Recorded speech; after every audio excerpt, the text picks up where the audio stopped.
may binuksan tayong makina dito. Land Cruiser Prado.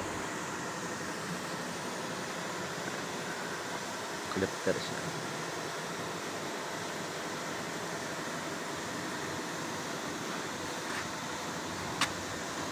Sabi kasi ng may-ari, nagpa-engine flushing daw siya.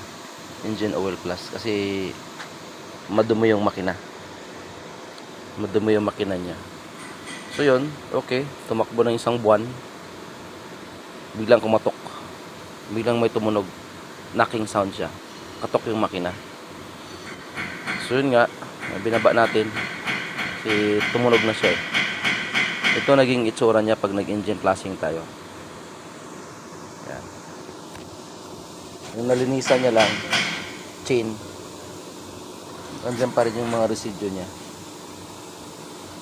Yan pa rin siya. So, binuksan natin yung oil pan niya. Maliit lang naman yung oil pan niya. Ito nangyari dun sa loob.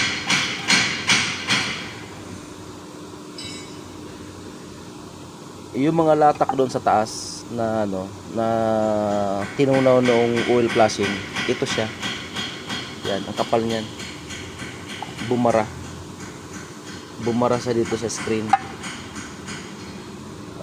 Hindi siya nakahigop, nag low pressure. Yan, ang kapal niya no. Yan, ang kapal niyan. Yan siya. So pag nag-engine flushing tayo mga busing, kailangan ibaba natin yung itong oil pan para matanggal yung latak na yan. Kasi pag dinrin mo yung oil, useless din siya. Baba natin yung oil pan, mas mainam. Yan. Itong mangyayari. So itong makina na to, i-overhaul natin. O either palit na makina.